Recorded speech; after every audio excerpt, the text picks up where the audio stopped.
Hey guys, it's Lion here with Hobbies and Man once again, and today we're doing another episode of the Sword and Sorcery Book Club. Today we're looking at Savage Sword of Conan, number 6. I'm pretty late to the party here just because I was out of town when this released, and I couldn't get it until January, and then I ended up having some lack of motivation and blah, blah, blah, blah, blah.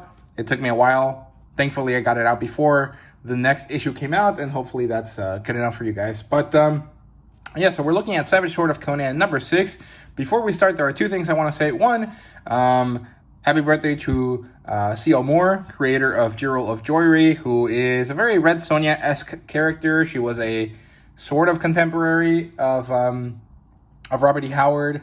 I think she would have turned 120-something years today, if that was the case, but I'm pretty sure she's passed away for quite a while at this point. And it was just interesting to mention because I did mention that Robert E. Howard had his birthday on Wednesday, and I felt that it was meaningful to also mention C.O. Moore since it happens in the same week. So that's part one. Part two of things I want to say before we start here is that there is an LA fire relief effort that is going to happen, or that is happening currently through Titan's website.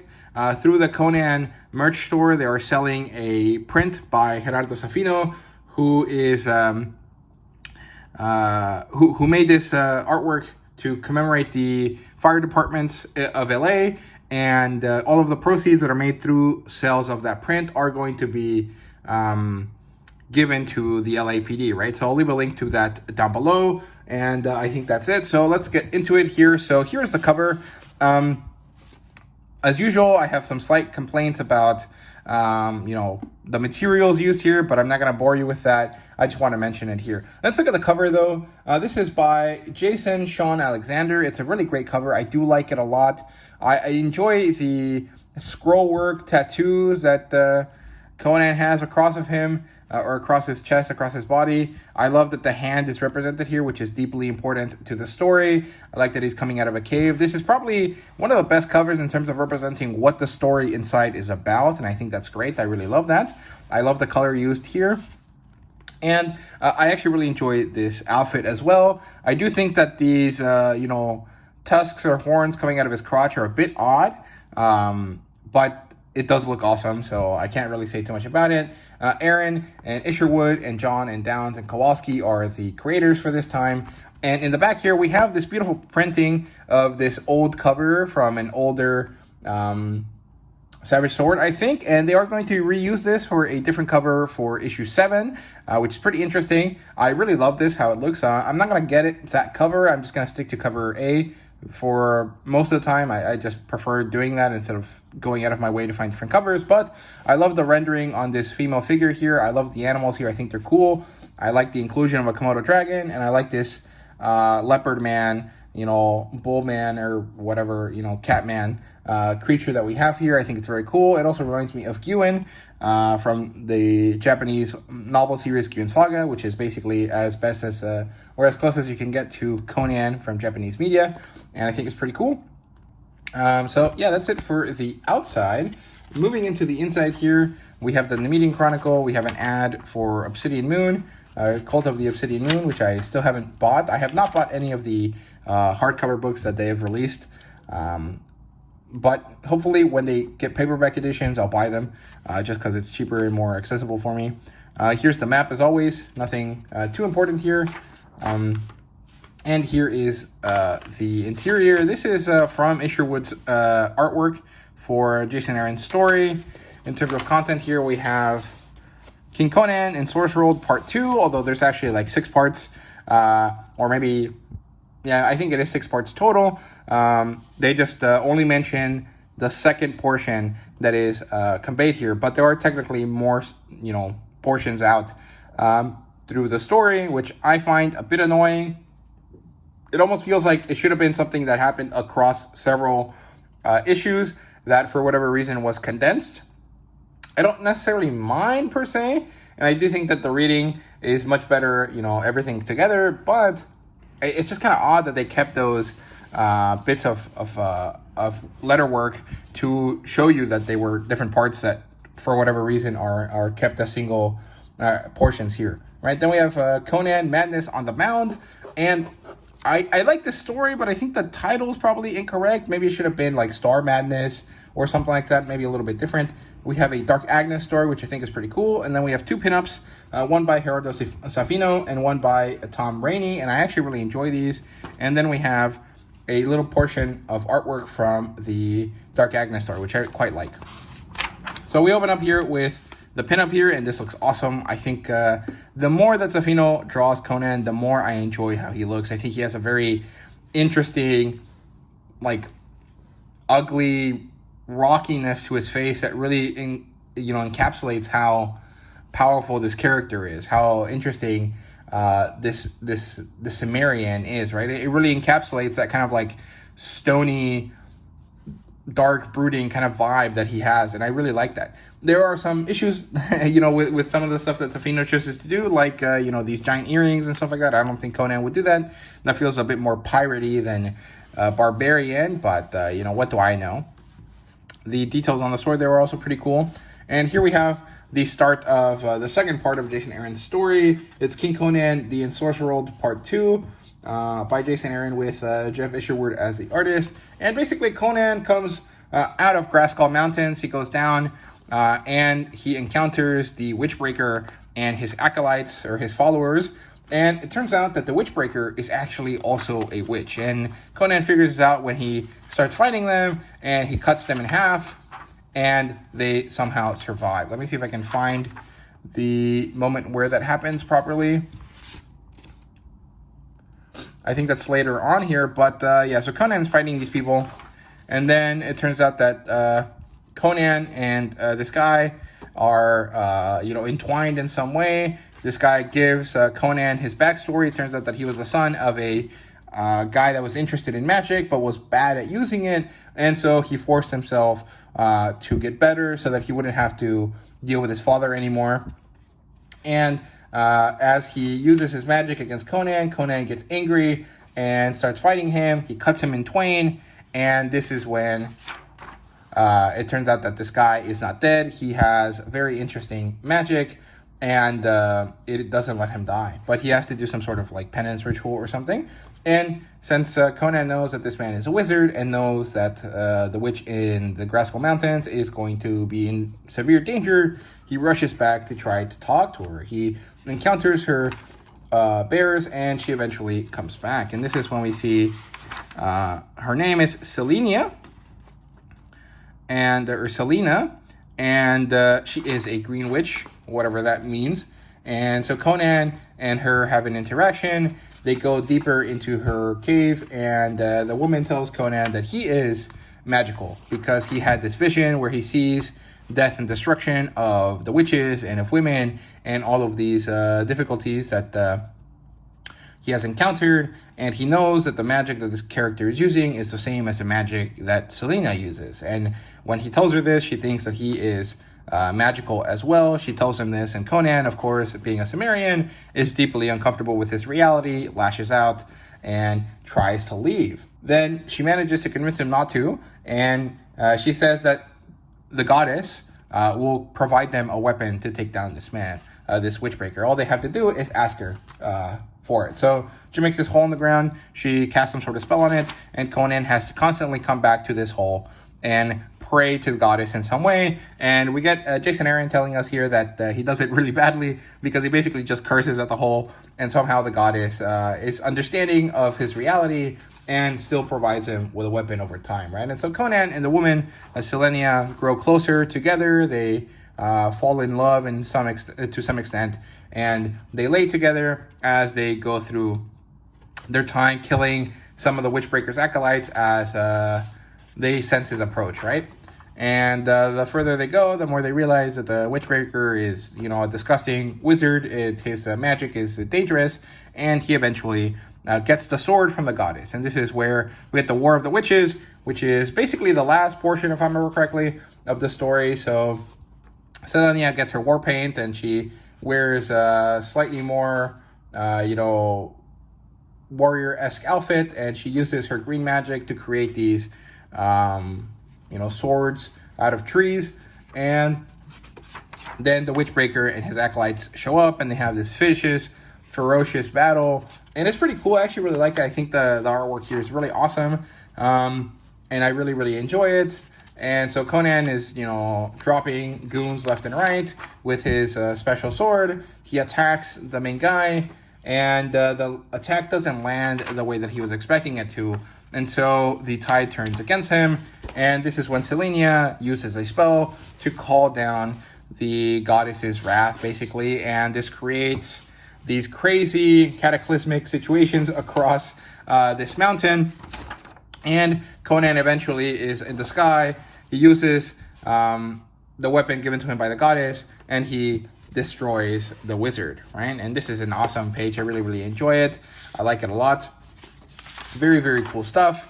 And, well, as he's doing this, he falls to the ground, right? And in order to save him, the spirits of the witches that are released from the Witchbreaker and Selenia join forces together to try to provide him, a slower descent. Selenia uses her magic to turn into this fairy-type character, and she carries him.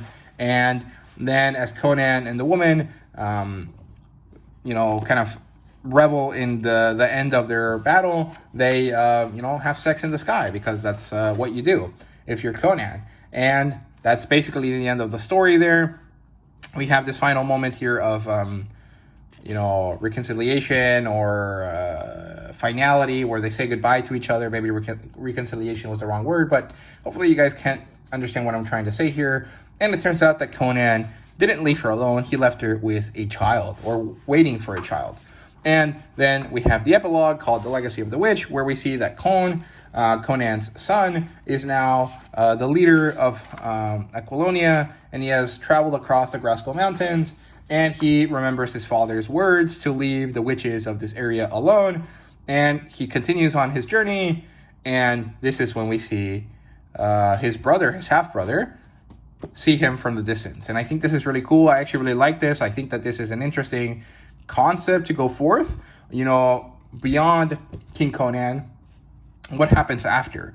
And maybe having two of his sons, one magical and one not, kind of go through life and maybe interact with each other through history is a very interesting kind of concept to explore in Savage Sword. I mean, it might not really work for people, right? This might be a bit too different, and I'm sure there's a lot of Conan traditionalists that think that Conan having a magic son is bad, or that Conan using magic is bad. But at the same time, I feel like Conan always uses magic to an extent, right? How do you battle wizards, fight fire with fire, that sort of stuff? It kind of makes sense, but, I'm a relatively new fan of Conan. I'm not going to be someone whose opinion really deeply matters in these kind of subjects, right? So I'm curious to see what you guys think. Did you like the fact that they use magic or not? I thought it was fun. I thought it was interesting. I did have a twinge of like, oh, Conan wouldn't do that. But then I kind of let it wash over me and just kind of kept going. And I really did enjoy myself. And I actually really like this concept a lot. The fact that Conan has a son that's a wizard, and that his Aquilonian heir, his son that is king, that took after him, almost crossed paths with him, is fun. And I would like it if, Jason Aaron comes back to this, in the future and does write a story where Conan and whoever this guy is, whatever his name is, interact, later on in life. I think that'd be really cool.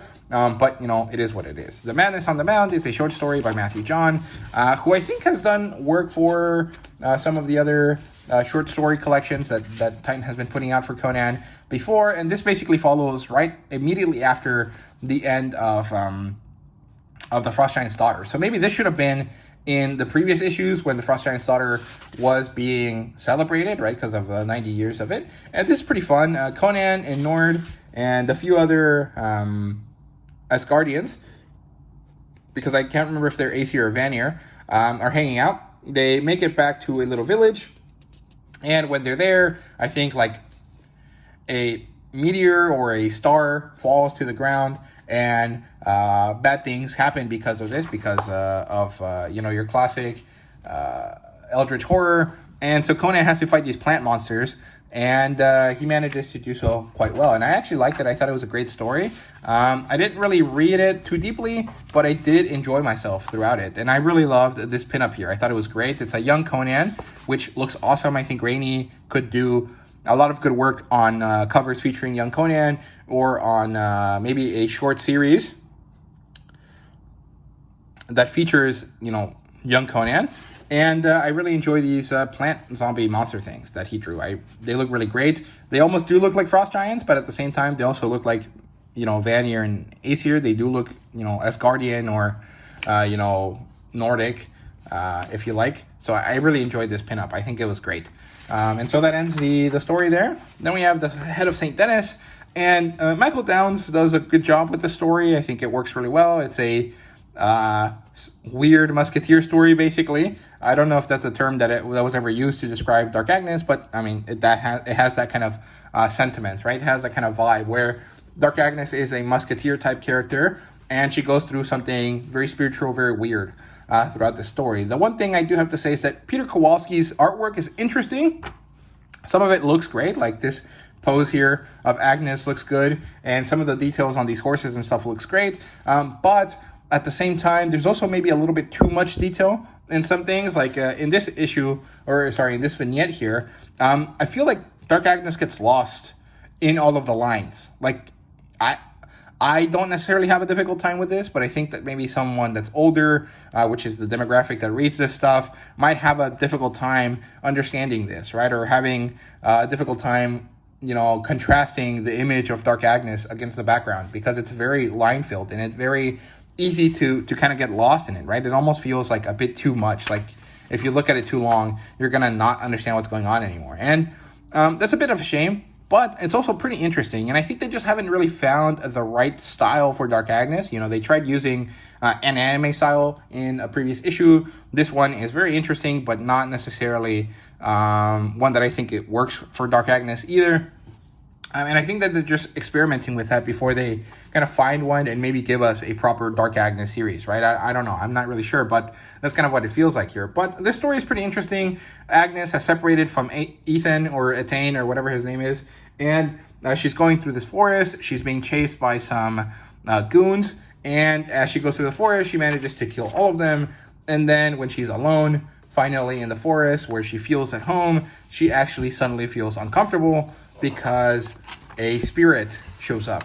And the spirit is the spirit of Saint Denis, who is this character whose head was chopped off. He's a type of saint, and all he does is show up to Dark Agnes, tell her to repent, and when she doesn't, he leaves. And the storyline here, the narration here is probably the most interesting stuff, because it talks about the fact that Dark Agnes doesn't feel a need to repent. She knows that there is nothing wrong with what she's done, and she continues to express this mentally. And so maybe eventually Saint Denis or Denny understands this and leaves. But the thing is that over time, as she grows older, as she grows wiser, she remembers that word. She remembers the thought that she must repent. And it seems like eventually it does get to her.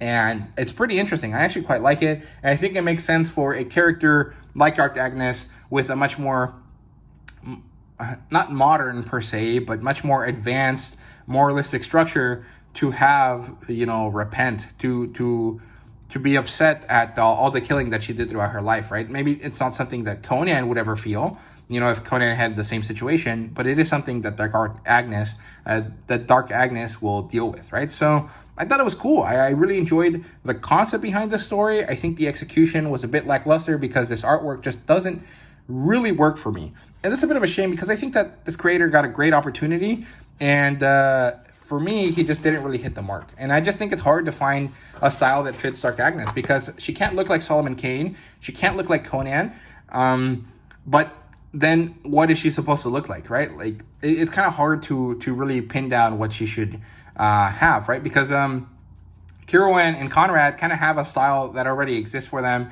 which is kind of like this occult detective stuff, or this, normal detective type story, right? Like a noir story, and that feel and look and that kind of art style works for them. But what works for Dark Agnes? You can't get like Prince Valiant to show up, right? You can't get, what was his name? Hal Foster to draw Dark Agnes. So you need someone in that kind of vein, but who would that be in the modern sense, right? So it's kind of, I understand it's difficult to find an artist for her, but I just think that they got to keep trying, because neither of the two styles have really worked. I mean, I like the anime style from book 4, from issue 4, but I'm a different demographic from the usual, right? I am someone that would enjoy that regardless. So that's not particularly fair. But yeah, those are my thoughts here on Savage Sword of Conan number 6. Let me know what you guys thought down below. Thank you so much for watching. I know this is super late, so hopefully, and enough of you still do enjoy this. But if not, I'll see you guys in issue 7 next month. So yeah, thank you so much for watching, and see you guys next time.